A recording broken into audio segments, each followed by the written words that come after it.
Hello and welcome everyone. In our series of episodes on project management in Excel, this is our final episode where we will cover the creating the budget and do some cost management.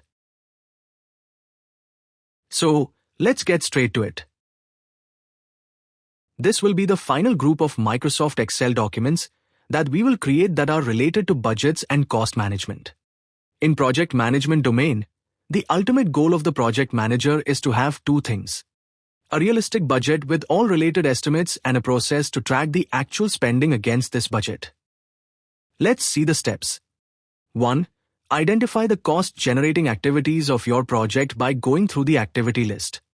2. Estimate the financial expenses for the identified activities. 3. Add buffers to the estimates wherever needed. And finally, 4. Determine the expected time period in which the expenses will be incurred. This sounds simple from a theoretical standpoint, but in real-life projects there can be many variations and hidden steps. Costs can be different depending on the case on the contracts and agreements. Bigger costs should be negotiated and agreed with the vendors and documented in a contract or an agreement.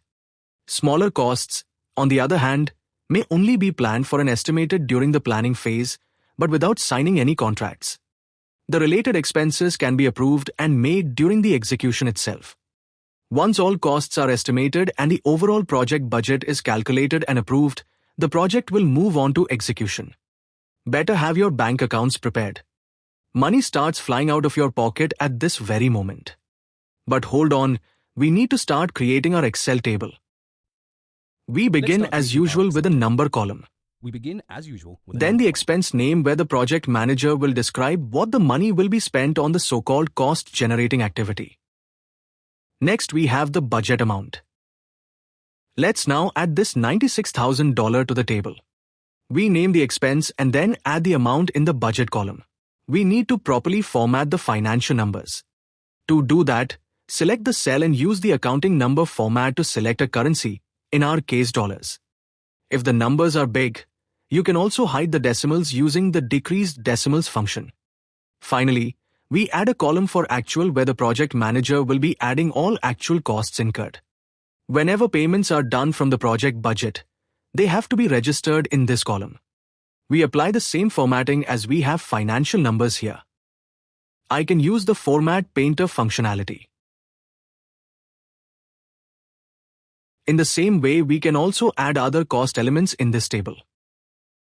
For instance, another cost-generating activity can be the services of an engineer who has to integrate the new production line with other existing machines on the floor.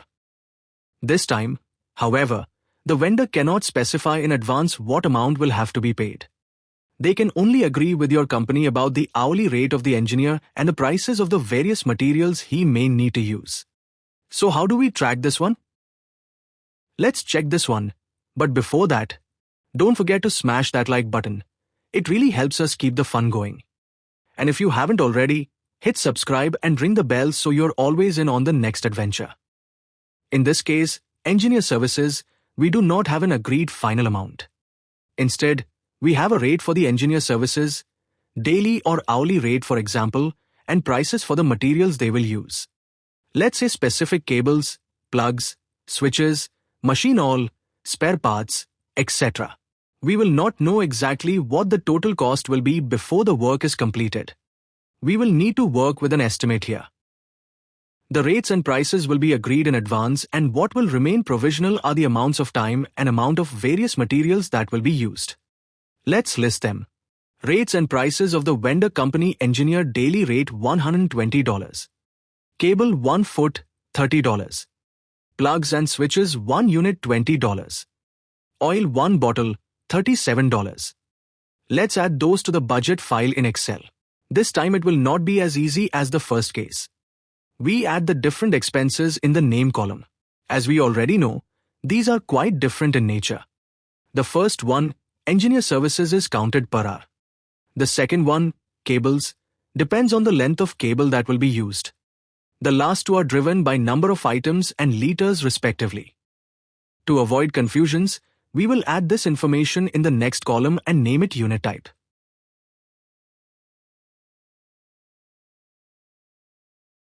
The other thing we know is the price per unit for each of these expenses. It will be included in the next column. Price per unit. We will add the prices and format it as dollars.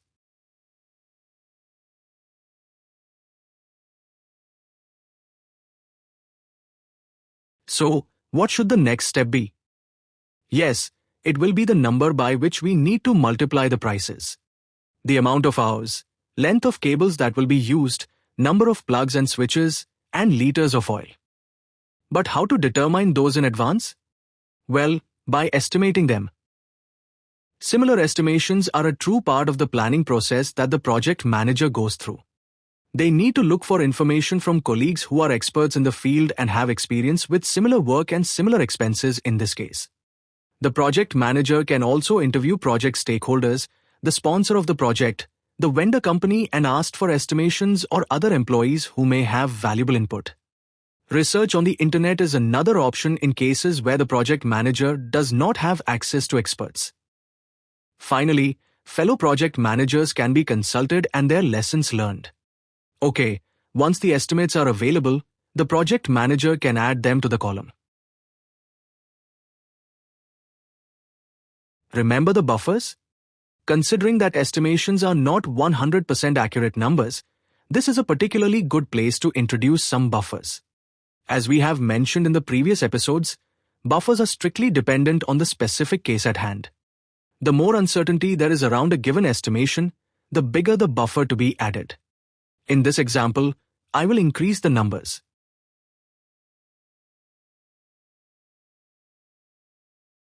The estimated hours of the engineer, for example, are estimated at 37, so I decide to increase it to 40 for my budget. I do the same for all other lines, considering their specific reality. We are ready to proceed with calculating the final budget.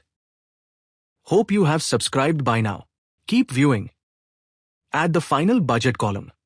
The contents here will be the result of the multiplication of unit per price by the unit number or volume. The calculation is straightforward. You simply need to put an is equal to start the formula. Then select the unit's price cell from the respective row. Multiply by using the star symbol by the following cell standing for the estimated number. We press enter and the calculation is ready. We now simply drag down. Great.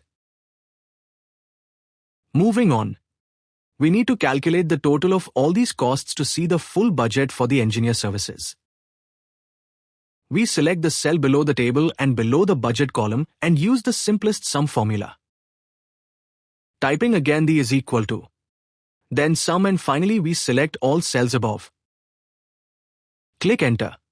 There you have it, the total budget for the engineering services. As you know, budgeting is done during planning, but when the project moves to execution, the expenses start occurring. In order to transform your budget table for monitoring and control purposes, you will need a dedicated column. And yes, it is for the actual costs. Here you will be adding all expenses that are made for your project. Formatting is the same, but if you like, you can just add a different color to put the focus here. The final tip we can give is to add one more column where you can highlight whether the actual amount is lower or higher than the budgeted one. In this balance cell, you need to add a formula to calculate the budgeted amounts minus the actual amount. Logically, if the difference is negative, that would mean you have spent more than the budget. To make the table complete, we will use the conditional formatting option to highlight the negative amounts which need immediate attention from the project manager. You know the conditional formatting, I am fast forwarding this.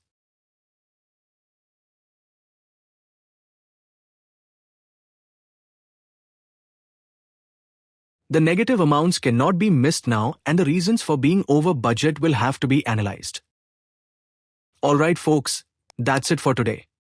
If you liked this series, just tap that like button. It really helps. And hey, don't forget to subscribe so you're always hanging out with us on the next adventure. को चंदा देना पड़ेगा। जिसकी जितनी श्रद्धा उतने हिसाब से दे दे, लेकिन पैसा सबको देना है जो भी कमाता है। See you in next new topic.